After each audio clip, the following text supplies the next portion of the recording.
Amigos audiófilos del mundo, muchísimas gracias por estar aquí con mi gran amigo, la superestrella del oboe, Albrecht Mayer, el mesías del oboe, primer oboísta de la Filarmónica de Berlín, un gran oboísta, tiene una colección increíble de grabaciones, de discos compactos. Tienen que escuchar su música, búsquenla en Spotify, en Tidal, en Room o compre sus discos. Hello Albrecht. How are you today? I'm very, very fine. It's great to be here. And what can I say? Wait a second. ¿Qué tal? ¿Todo bien? Oh, Albrecht, hablas español. ¿Por qué no hacemos la entrevista en español? No, tal vez la próxima vez. Bueno, feel free to say something in Spanish if you feel like it. You're welcome to, okay? Muy bien. So, you are an incredible oboe player. You're an incredible musician. You are an incredible person. We have met in person when I was teaching at Julia. You know, we were so happy to have you over, give a master class, and I have been also in Germany. We have met there, and I'm a big fan, of course. All oboists are a big fan of yours, and I just wanted to know something different about you, because I'm sure you do so many interviews where everybody asks you the same silly questions, and I'm going to ask you other silly questions, okay? We have a great community here of people who love music, people who collect recordings, people who like audio gear, but the purpose of this channel was originally to invite people to come to live performances, but you know how that went. Unfortunately, it's difficult now. So I remember actually seeing long time ago a documentary of the Deutsche Welle about you, which is where you were very young, and they interviewed your parents, and it was so great because they showed pictures of you. They were so proud, and they talk about when you started the oboe, and your parents were so illuminated with the fact that you chose the oboe and that you were so talented. So I was wondering, when you started playing the oboe, you must have gone through a teenager phase where also you listen to other music, not just classical music, or make music at home. Actually, Pedro, I did not hear so much music before I started to do classical music. You know, I started off when I was pretty young, and I had a very bad piano teacher. My dad, he was a great player. He still plays the piano. He was great in improvising on the piano. But my teacher, in a very young age, it was a she, and she was really bad. There was no motivation coming from her. And I guess. And so it was horrible, I have to say. So from then on, I really didn't feel like becoming a musician. And then, you know, it all changed. You know, I was playing treble recorder and then piano, but it changed when I came to the boys' choir. The boys' choir changed something within me. It gave me a great feeling that I could be part of something which really, you know, made me feel the harmonies and the, you know, the symphony, and this all together was a big change for me, I have to say. And later, you know, the next big step for all listeners out there, and the next big step for all young musicians out there, was when I was 14 in a youth orchestra, so nationwide youth orchestra. I was 14 and I played second oboe in the first of Brahms' symphony, the first rehearsal in C minor. And when I heard this, just the first 40, 50 bars, I was completely caught. I was there, I had the feeling, by God, what's happening with me? I was there as a little creepy, strange oboe player on the second oboe sitting there, but I felt there was something really fantastic going on.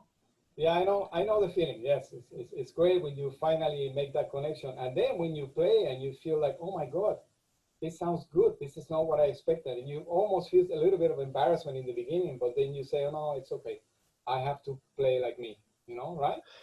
It was, Pedro, my first, I have to say, the first step when I decided that I really wanted to be a musician, a professional musician, was my first paid concert. My first concert with salary. I got 50 Deutschmarks at this time for the concert. I was 12 years old. And, you know, it's very, very long ago. But 50 marks for a 12-year-old boy, that was something. Oh, yeah. And, you know, so I came home and I had the feeling, you know, I was working the first 2 years of my studies with a wonderful teacher. I had a really great teacher, Gerhard Scheuer. He was second oboe in the Bamberg Symphony Orchestra, and he was a very simple guy, very simple upbringing, very simple guy. But he gave me all the motivation, all the love for music, and all the love for the oboe. And he trained me to learn vibrato. And it was the old German way, the real, like with the diaphragm. Yeah. Some of them even use the lip a little bit. Some of them, not. Yeah, like Dominic. Dominic is Dominic Wollenweber creates a beautiful vibrato with his jaw. You know, he's fantastic with it. I could never do that. Yeah. So my first upbringing was really with the diaphragm. This old, you know, this dogs. And yeah, like my dog. Yes. Yeah, this was the technique, you know, at this time. Yeah. And then when I was 12 and had this concert, suddenly together with this adrenaline, it suddenly worked. It worked, and I was so, you know, it is very physical then. When you have the feeling you play the oboe and you were in front of the people, it was in a church, the concert, and suddenly the vibrato worked. Yeah. And so this was a big, big change for me. And I came home, and at this night, again, I have to warn you, I'm not political correct in no ways. I came home and there was a party to my honor. So friends of my family, they threw a party, and they gave me a little, what do you call this? I guess it's a Spanish drink. It's like lemonade and wine and ice. What is it called? Oh, sangria. Sangria. So they came to me. How old were you? How old were you? 12. And you had sangria? Wait. And because everybody on the party was drinking sangria. Yeah. And they proposed me in a small glass a little drink of sangria. Okay. And I loved it. I loved it, you know. I'm from Franken, a small part of Bavaria. Yeah. I loved it. But people didn't realize that I would always go back to the kitchen to refill my little glass. So you became an alcoholic, basically. No, there's no chance. Nobody in my family is alcoholic. And I warn kids, don't drink, no drugs. No drinking, no drugs. That's right.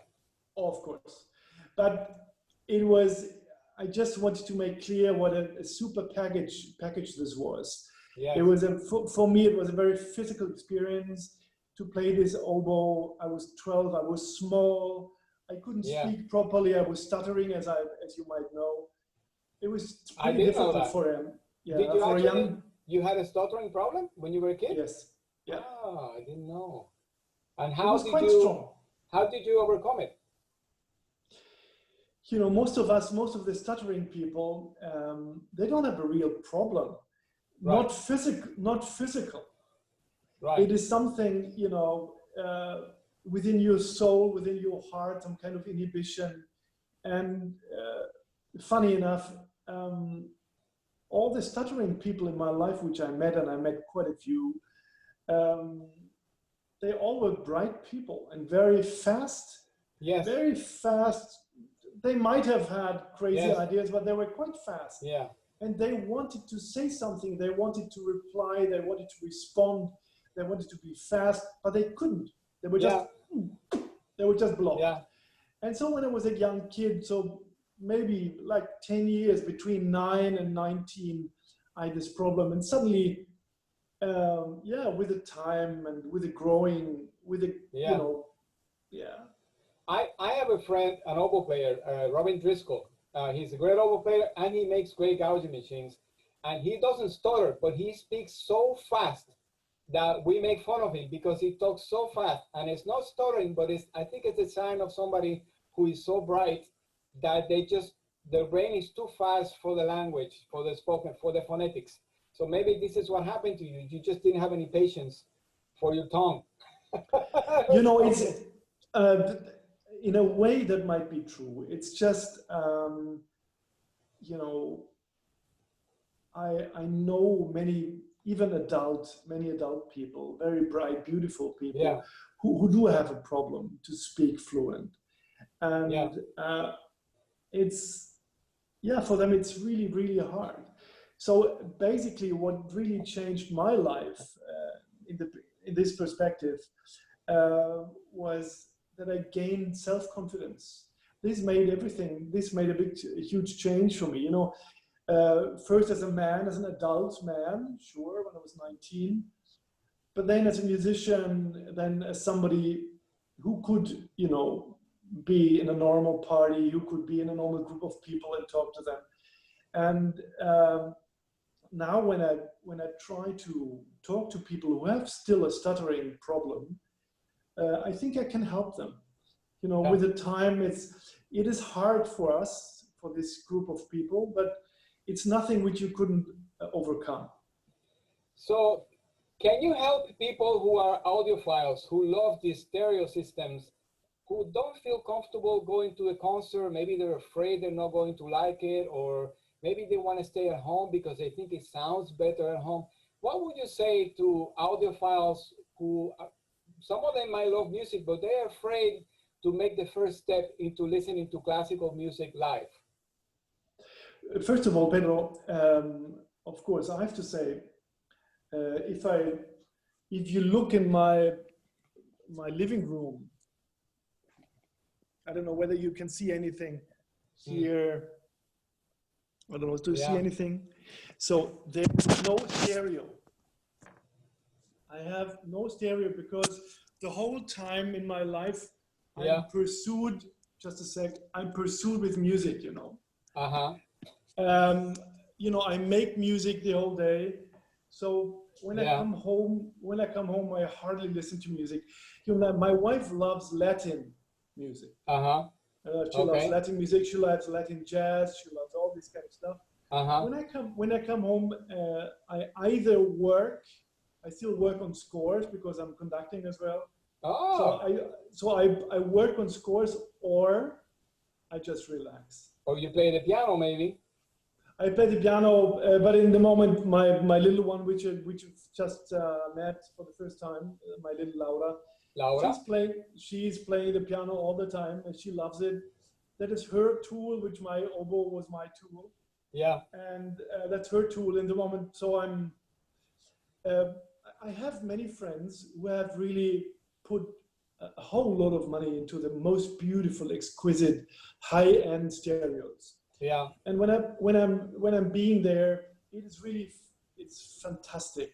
I have to say, I was invited in this. I was playing in South Korea, in this beautiful art center in South Korea, in Seoul. Yeah. And then I was invited to the home of Psy, of this Gangnam Style family, you know. Okay. Do you know this pop star in Korea? Yes. Yeah, this fantastic guy. So his whole family, they brought me to his home, and his home is a high-end stereo, what can I say, museum.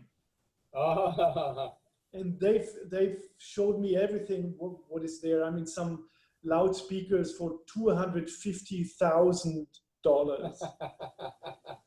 Just the loudspeakers. Yeah. And so I mean, there's no end. And what did they play? Some stuff? Did they actually play good music, or they just like the music that was not compared to the equipment? I mean, did they play some good stuff? Oh, absolutely. When I entered their home, it was really funny because they wanted to let me enter by myself. There was a reason. The driver waited and said, "Please, here's the entree. Let's go in." because they had one of my CDs there. Oh, So okay. I was welcomed by one of my CDs. Yeah. They thought it was they are kind of welcome. So And they played your CD and the stereo. yes, yeah, it was really funny. For me, when I think back to the times, when I was buying all my beautiful LPs, my long plays, So you do have LPs. Was this when you were younger or Yes. when you I were have okay? I have a huge collection of LPs, but I don't have a LP thingy anymore to play them. But did you have it when you were younger? Yes. Do you remember what brand you had? No. Oh, I think wait. I had so the end. So my last stereo I had when I was studying in Hanover, and this was a Denon. Okay. Denon, and at this time it was good, but now I had no idea what is good now. This player was also Denon, or was it like a Dual or something? Do you remember the brand of the record player? No, this was the Denon was a CD player, and the record player I had no idea. It was not bad, but it was far from being high end. And do you remember the speakers that you had, or cheap? Oh wait, yeah. I was very much into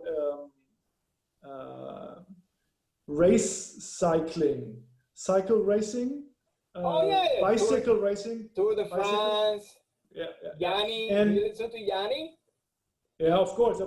And then I had with one of my racing bikes, I had a huge accident, and it was really horrible. I had a huge accident, and from the money which I got from the guy who was responsible for this accident, I was buying this stereo.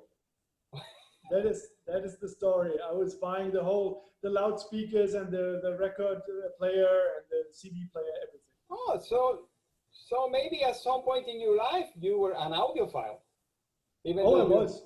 You're a very busy musician. I mean, today you don't have time for anything because I want to make a spot here to say how Albrecht is an incredible recording artist. I mean, he is constantly recording. Everybody who is in the COVID-19 quarantine, I haven't played very much in the last 4 months, but Albrecht is constantly playing and recording. And if you go on YouTube, he gives live concerts. It's fantastic. So anyway, I'm saying that today you don't have time to listen to music too much, but there was a time in your life where you loved to listen to your stereo. Absolutely. When I was a kid, I had one God next to God itself, or to Buddha or Shiva or whomever you were praying to. My God was Heinz Holliger. Mm-hmm. When I was a young kid, he was our God in Europe. Mm-hmm. He was the one who changed everything. Dominique also. Dominique speaks of this same way. So Holliger, he was just, you couldn't believe what he did on the oboe. We didn't speak. There was no time for it. There was not Arno Kur teaching us about style or whatever. It was just the pure pleasure to listen to somebody like him. In America, there were, of course, many people like Holliger, like Tabuto, or there's John Mack, or these people, or really influential people. Delancey, Delancey too. John Delancey, of course, yeah, fantastic people. And it's in Europe, there was just this Heinz Holliger. He was my hero. So I went on, and I didn't have, as a young kid, I didn't have so much money, but all the money which I earned with my concerts went into these records with Heinz Holliger. And then I was listening to them at home, and then, I was learning the music just by listening to it, and it meant so much to me. So a stereo is not just a pleasure it can also for us be a learning tool, and you can even deduct it from the taxes. I mean, because it is a work tool for you. Now, did your father have a nice stereo? Did he like stereos, or your family was not into? They listened to. No, actually, because you know, my father was a part-time painter and part-time doctor for children. And when he came home, we had this beautiful wing piano. And he was always, when he came home from the practice, he went on the piano and played there. Sometimes 4 hours. So you had live music. You didn't have to have any reproduced. Now, because you make so many recordings, and you're a soloist, you must have a good relationship with the label. Like you record for Deutsche Grammophon. I think you recorded for Decca before. I can't remember now. But and so, do you have a relationship with a particular engineer? Do you care about the sound of your recordings? Do you want to have a good legacy of the sound quality? Do you listen critically? If you need to listen critically, do you listen with headphones, or how do you find out the sound, make sure that the sound is what you want? Now I don't see you. Now you're back. Yeah, okay. We're frozen. So, Pedro, I am completely obsessed with the sound in my recordings. Of course, this does not, you know, I couldn't speak for this internet ghost concerts because they are made with very cheap tools and very easy, and you couldn't control it. There's no producer, no tone engineer. You just make them, you know. So all the things which you find now in the last 5 months, it's very easy with a very easy tools. But in a normal situation now, I just did this summer two huge recordings. I just came back last week from Riga, from Latvia, to record Peter Vask's oboe concerto, which he has written for me. You might have played maybe his English horn concerto, Pedro? I know it, but I haven't played it. No, but it's a very nice piece. Yeah, it's beautiful. So he's written this beautiful oboe concerto for me. So, and then I'm quite. This is not out yet, of course, because it recorded last week. But I'm really obsessed with the beauty of sound. I want when I you know, I don't listen to the first, second, or third edit at home. I go to the studio. I go to the studio, to this really very, how could you say, this very hard and very critical loudspeakers. Sophisticated, yes, monitors. Yeah, these monitors which give you the creeps because they are so hard, you know. You hear everything, every little detail. They have a lot of accuracy. They're very accurate.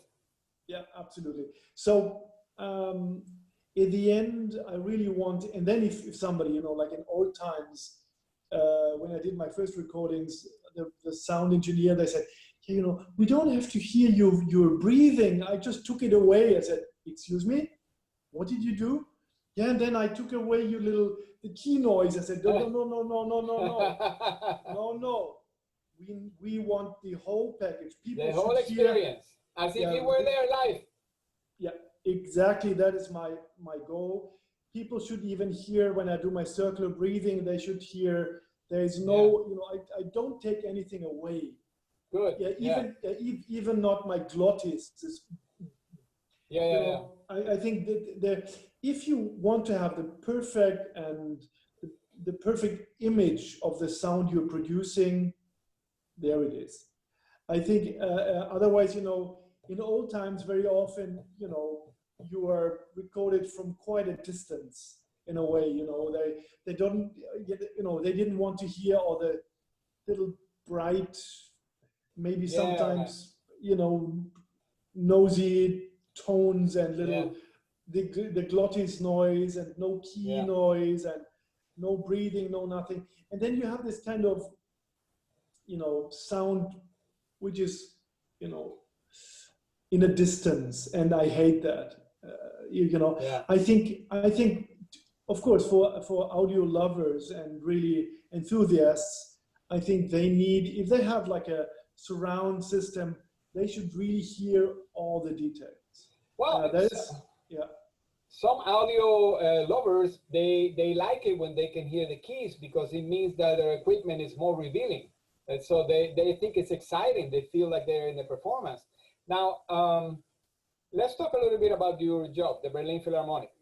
Now, Sure. I feel like maybe you know that in the 70s, there was a huge crisis for oil, and people think that the quality of the vinyl was not so good in the 70s and 80s. So if you hear the recordings with Karajan, the Berlin Philharmonic had a sound on recording that was, some people think that it was sounded too much like a mid-range. There was no highs and no lows. So many people feel like the quality of the recording was sacrificed for some reason, because it just didn't sound like of course, it's a very unified orchestra, especially in the winds. The sound is very homogeneous, not like American orchestra where somebody sounds bright and the other person sounds dark. Berlin Philharmonic in that sense is very, very well integrated. But some people think there was a time with Deutsche Grammophon where the recordings were not their best. Now, I feel like that has changed. Can you tell me something about the recent recordings, direct to disc? You did the Brahms cycle, which I'm hoping I can get from you.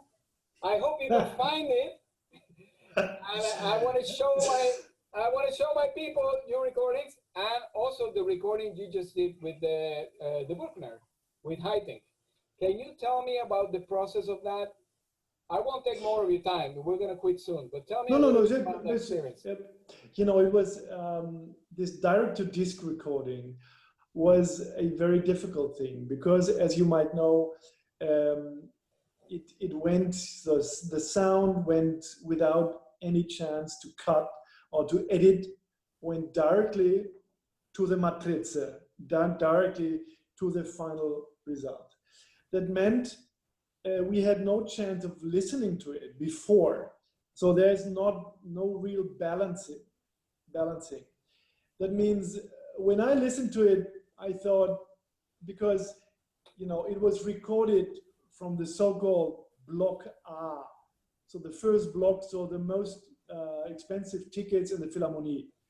So they put there this huge stereo. Block R is a row in the hall. It's right? It's the first part. So the first 20 rows in the hall. Okay. This is block A. That means you have on this direct to disc, on this Brahms cycle, you have as an experience first the violins, then the altos and the cellos, then the first row winds, second row, and so on. So there's not a real mixture which you would have in a normal production, because they wanted to interfere as few as possible to the direct sound. I think for an audio lover, for enthusiast, this could be very interesting to hear that, because it would be like they would sit in the 10th row, like with a ticket for $250, sitting there and listening to the Brahms cycle. And yeah, I think it could be very interesting. For me, I would think I would have done it differently, but this is just my opinion. Because I think, you know, if I read the score, I would love to see, you know, to hear and to see the same image, which I see from the score. I want to hear the same image. Yes, like everybody, like the equal lines, you know, sculptured in sound. And so if you go to the cheaper seats in the Philharmonie in Berlin, you will have a much more equal sound for the different voices. And if you go to the cheapest places, very up there, they have the best sound. It's the same. It's the same in the Metropolitan Opera. You sit all the way in the back, and the people are nicer too.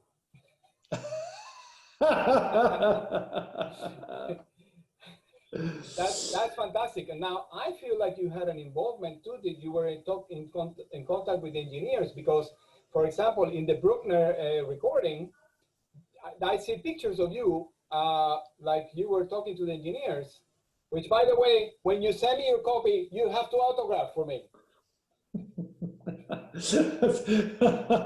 First of all, I will find this Brahms cycle, of course. I will find it.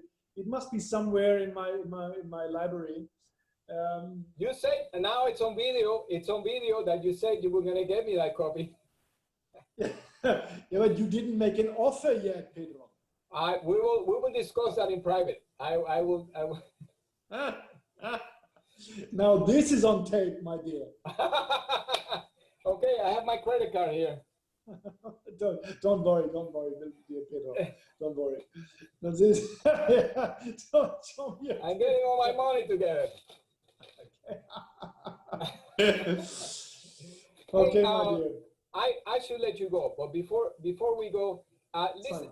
Tell me how, if you have to listen at home, your wife likes Latin music. You must have some kind of a stereo system or something that's compact that plays music. How do you listen to music at home?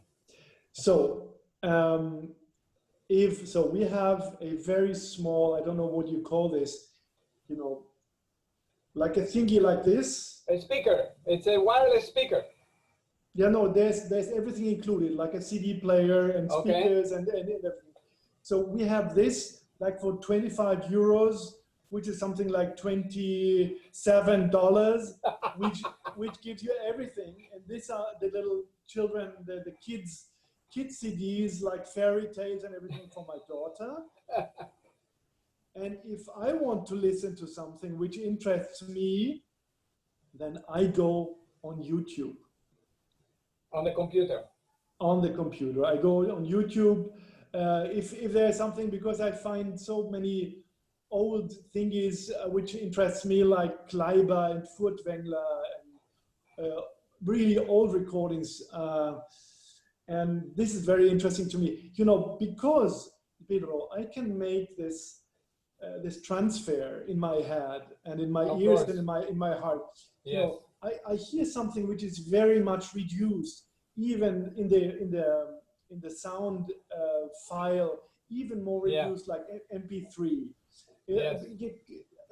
Extremely reduced sound file, and still in my heart, in my imagination, I can, you know, have my fantasy flying. Because you know what it's supposed to sound like, but also because you're not listening to the quality, you're listening to the performance.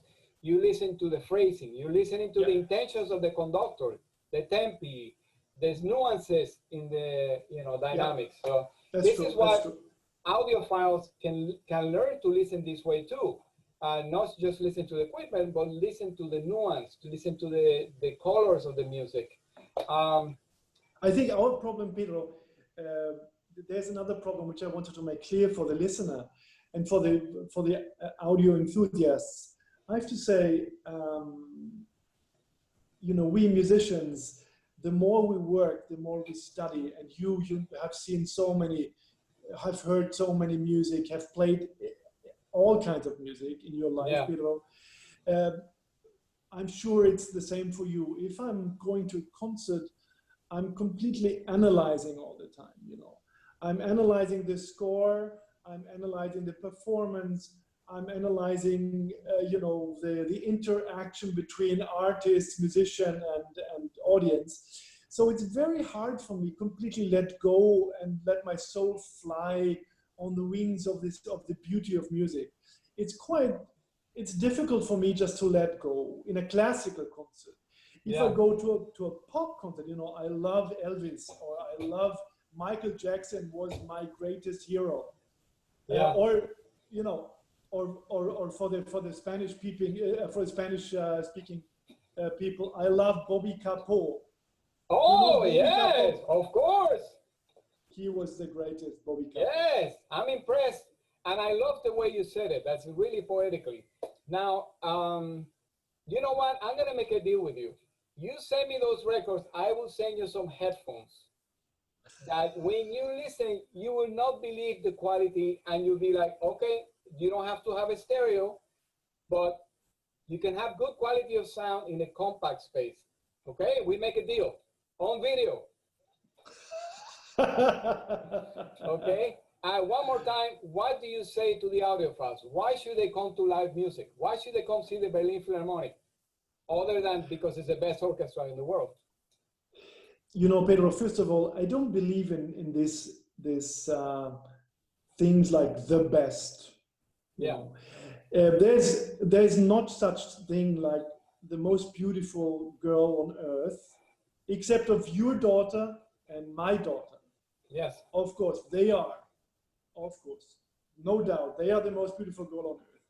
There's not such thing, even not such thing, like the best bottle of red wine on earth. Because I'm a great wine lover. I'm completely into wine. Yeah. So this is my thing, my goal, to drink the best bottle of wine in the world. Yeah. I had some. So there's not the best thing like the best oboe player, not such thing like the best orchestra, because you're playing in a fantastic orchestra, So why should the audiophiles go to a live concert? Because it will change their lives. This directness, the pure feeling on their skin, it will change the way they think about other people. They will forget for 2 hours the sorrow and the pain in their lives. Even now, in the States, this fantastic United States of America, they're suffering from this huge COVID-19 shit. Yeah. So I feel so, we are no support for the arts. Absolutely. Anyway, you're absolutely true. So no I politics. feel, I feel really, I'm with this fantastic people of the US. I feel very, very sorry for you. Thank you. I have to say, go to the concert. Even I just did 4 open air concerts, and it was raining cats and dogs in all of these 4 open air concerts. But people were sitting there, they were completely drained, but still they were sitting there because they were longing for classical live music. Yeah. And even with the best stereo, with the best performance and the best CD, it's never gonna sound. It will not be the same. So just get the teaser at home, and then come to the real thing. Yes. Also, I wanted to touch. We gotta go, but I have to take her to swimming. She's in a swim thing. But when you talk about when you're a musician and you listen to music, you're so critical. It's like maybe it's best not to listen sometimes. It's like a chef. It's like the best chef in Catalonia. When he gets out of work, he goes and he has a hot dog or a hamburger, because he cannot stop analyzing the food. So if he goes to a good restaurant, he would be tasting everything. So he needs a break. Like, I'm just gonna eat some churros. Sure. I have to tell you, once I was driving with a motorbike from a friend of one of my dearest friends is living in California. And I was renting a big motorbike and taking him to north of Mexico. And we were driving on this desert streets, and then finally we met, this little kind of restaurant thingy on the side of the street. And we had food there made by a Mexican mama. It was fantastic. It was really fantastic. I had no idea what it was. Whatever it was, kangaroo or mouse or rat, or I have no idea. Or horse, or maybe the neighbor, or maybe just a drive-by American tourist, I don't know. Yeah. But it was great. It tasted beautiful. And you know what? I have to tell you one thing.